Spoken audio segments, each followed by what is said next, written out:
Doctors of Reddit. What is something that you wish everyone knew about their body? This one is more about medication. Antibiotics only work against bacteria. They are not some kind of wonder potion that cures anything, and they should not always be given. Please stick to your prescription the doctor gives you. Even if you already feel better, don't just stop unless the doctor says you can stop. A lot of medication needs to be taken according to the prescription in order for it to be effective, because you build up the doses to an effective level. Stopping or not sticking to it really decreases effectivity. Tell us what drugs and alcohol you're on. We aren't gonna tell the cops. We aren't gonna lecture you. But it might change the anesthesia I give you. Some stuff I give you might kill you. If you drink a 30-pack a day, tell me. My stepdad is a painter. He was in a house fire at the beginning of the year. They had to put him under to remove huge chunks of skin from his arms, neck, chest, and the majority of the skin from his hands. He also has a meth problem. For information's sake, that's not related to this house fire, work accident. He wasn't coherent enough to answer when they asked if he used any drugs, and my mom wasn't there. So I told them the truth. When my mom got back, she was. Apparently my being honest with the nurse, up his workman's comp case. Me. I am sorry, I didn't want him to potentially die from an interaction with anesthetic. Blood happens to most people at least once in their lives, and in 99% of cases it resolves without taking any action within a week. It doesn't even warrant a doctor visit. Peeing blood, for both sexes, is a serious medical emergency and you should immediately go to the ER. People think it's the other way around. How to eat healthy. Just because you're skinny doesn't mean you're healthy. Especially the teenagers who I take care of. Sometimes I will ask them what's a healthy food your doctor wants you to eat. Rarely do I get a right answer. I feel like the internet has so many fad diets, and family members rarely cook, so families don't know basic nutrition facts. That there is a wide range of normal. Don't be embarrassed by your body. Having said that, if you are concerned about anything, ask your doctor. We have generally heard it all before, and trust me, we have, nearly always, seen it all before. Maybe you have something that has been bothering you for ages, but you were too scared or embarrassed to ask about it. Just ask. It might be nothing and you have been stressing about it for no reason. And if not, then you are at least one step closer to getting it fixed. No one can help if they don't know. There are no stupid questions, so ask away. I am always amazed when I have been asked about something that has been bothering a patient for years and years, but they were too embarrassed, scared to bring it up. Most of the time, it is nothing, a completely normal body function, feature. Other times, it is something that should have been discussed right away. You know your body best. So speak up. Don't wait for the doctor to ask the right question. Some people seem to think that if you act healthy for a bit, it'll make up for being a wreck. There are so many things wrong with this. Just one example, antioxidants are like gas for your car. You can store up a certain amount of vitamins, but your tank can only hold so much. If you binge and overfill your tank, it doesn't do anything. You excrete it out as waste, and you can't expect to go the next several months without gas just because you tried to overload it before. You're going to still need to get gas. Same goes for your fruits and veggies. Had someone tell me he went vegetarian for a few weeks, which meant he was done for the year. He was dead serious. Had a patient at risk for heart failure try to insist that if she stayed away from salt entirely for X days, weeks, she should be able to have her fill of McDonald's fries and ramen. Had a smoker argue that if he stopped for some time, he should be able to smoke freely for a while. With some digging, stopping turned out to mean a couple less cigarettes a day. I think there are a lot of obvious ones, like how lifestyle choices in your 20s impact your health and quality of life in your 40s. It would help if more patients knew their family history, though not everyone has this opportunity, unfortunately. Prevention is becoming more and more important in medicine, and treating a disease in its early stages is a lot better than catching it late. If you have family members who had ovarian or colon cancer in their 30s, that is very significant for your own risk. The screening and tests we run might change, depending. If you want to start the pill, it's important to know about breast cancer, DVTs, clotting disorders in the family. If you're a bit overweight and have no metabolic syndrome problems in the family, compared to a bit overweight but both your parents have type 2 diabetes and cardiovascular disease, the management priorities change. Asking your family about any recurring diseases or diseases that occurred early, 20s, 30s, maybe 40s, can be helpful. My phone is acting up, so if this has already been posted I apologize, but women, please do not use soap or douching products inside your. It has a delicate pH balance and this is how you get yeast infections. Wash your, but do not clean internally. The is self-cleaning just like your eyeballs. Do you wash your eyeballs? No. Do you wash your face? Yes. The is self-cleaning, just like your eyeballs. Do you wash your eyeballs? No. This is a great way to explain it. Don't do DIY surgery or hold off on reporting things that are obvious warning signs. Don't be the guy who tried to remove his skin cancer with a knife. You need some kind of exercise. Doesn't matter how you feel right now. Sitting for 12 to 16 hours a day will have negative consequences. Your kidneys and liver cheerfully do all the toxin elimination you'll ever need. Cleanses and other detoxifying products are, woo, and a waste of money.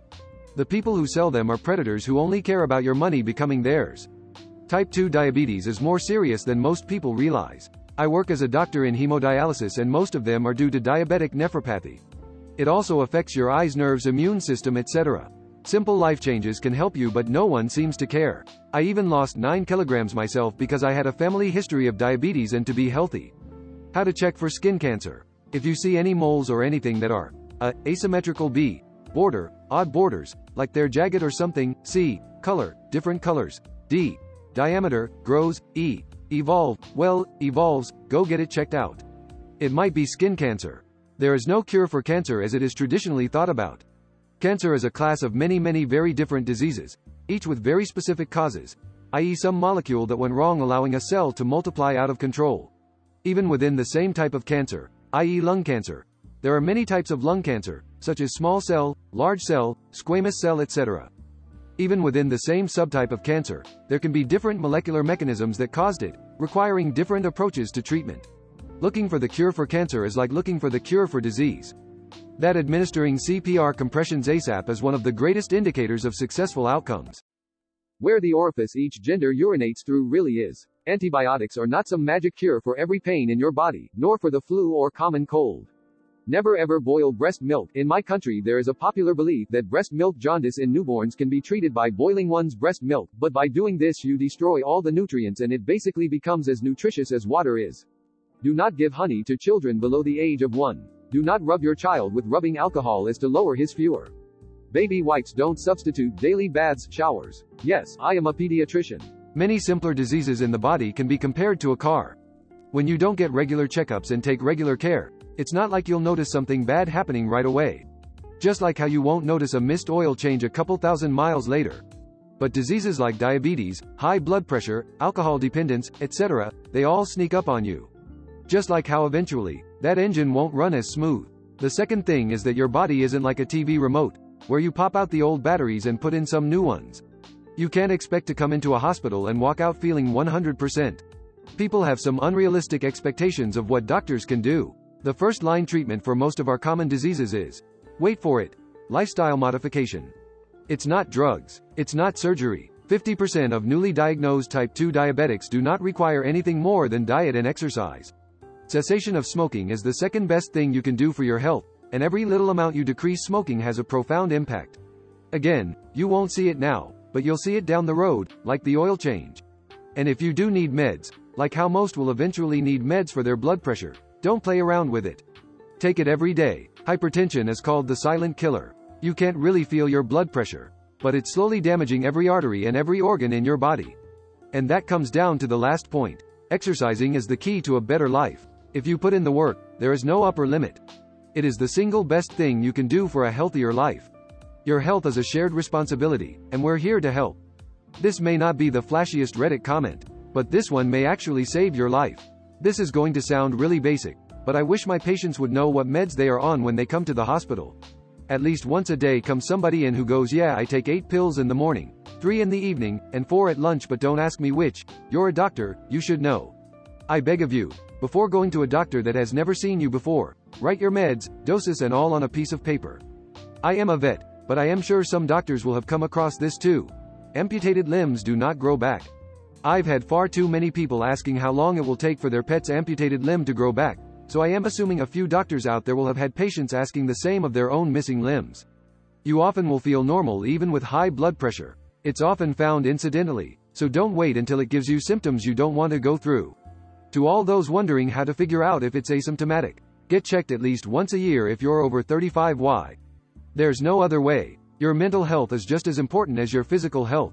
You only get one body. The way you treat it has a significantly higher impact in how your health will end up in a decade than what sort of interventions we can give you. You really should treat your body like a temple. The original question is asking what I wished more people knew about their body.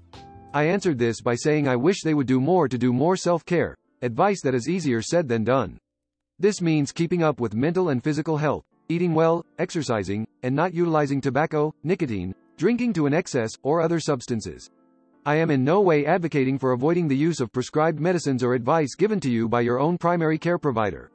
That the immune system is an incredibly complex and nuanced organization of cells that communicates readily to destroy anything deemed hostile within the body. It helps explain why vaccines are supposed to work, why allergies come and go, and why transplants are hard to successfully pull off.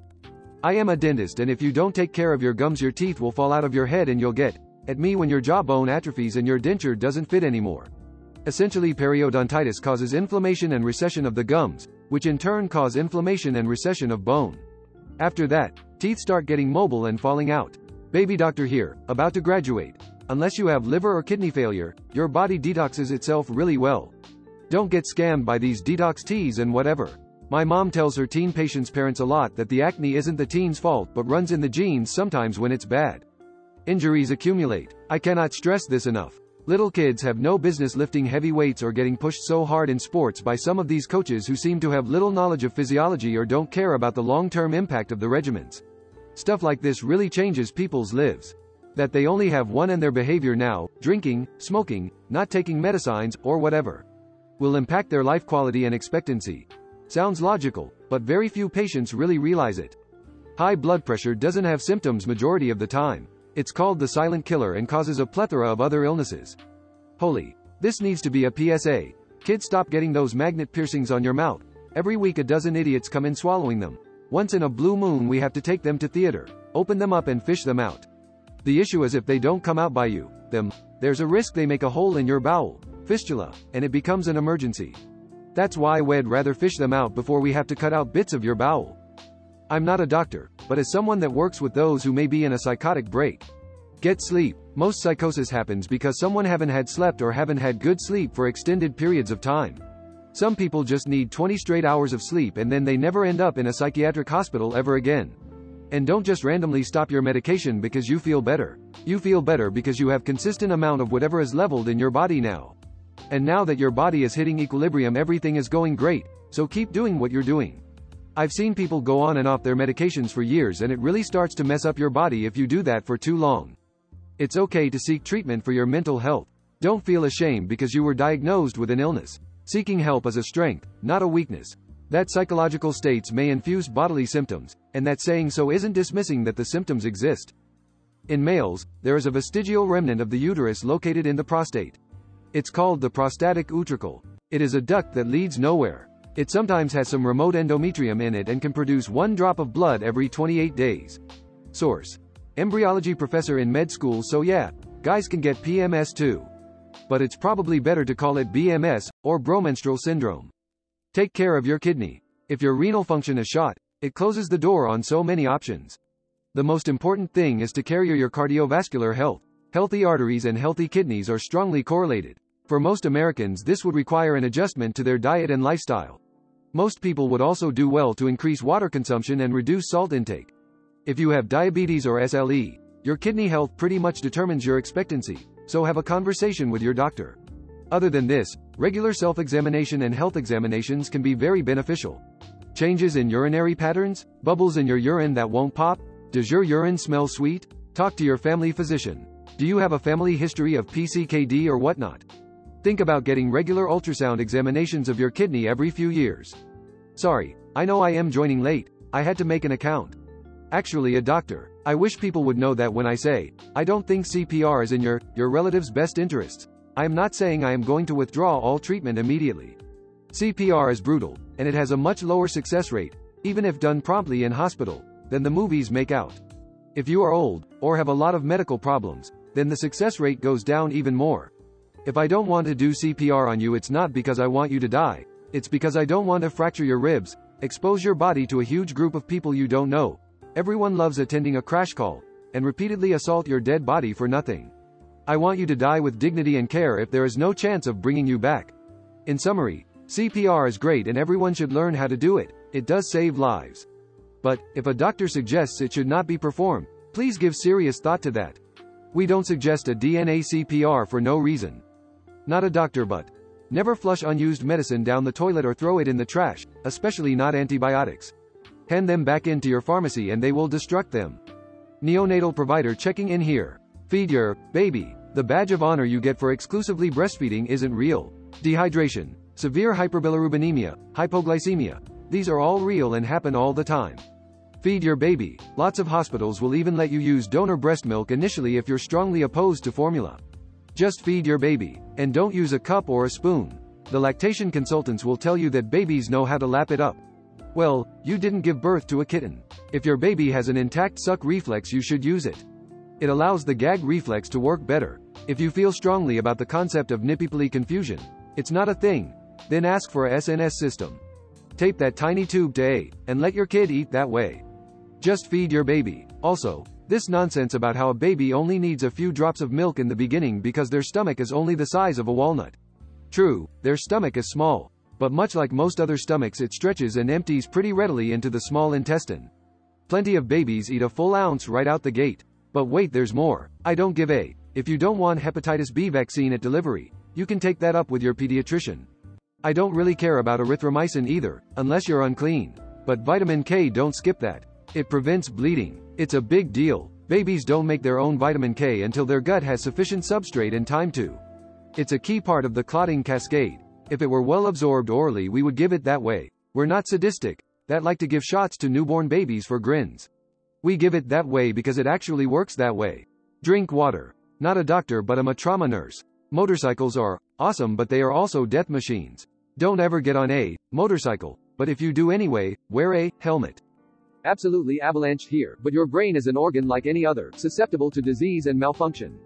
When is going awry mentally, it is in absolutely no way different to lungs struggling with bronchitis, your skin, biggest organ, brain dudes being overtaken by some weird rash, kidneys or gallbladder pumping out stones. You get the point, I hope.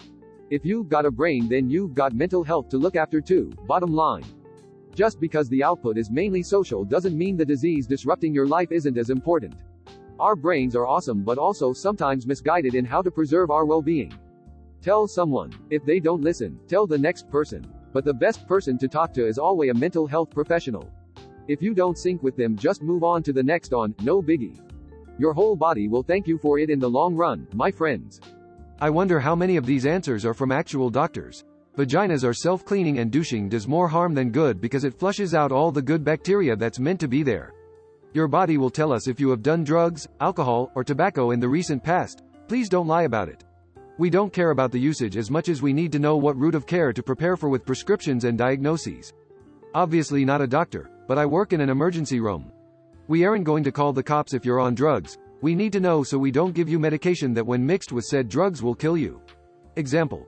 If you're high on heroin, a depressant, and you're flipping out, we can't give you Ativan or Benadryl cause it can literally stop your breathing and or heart.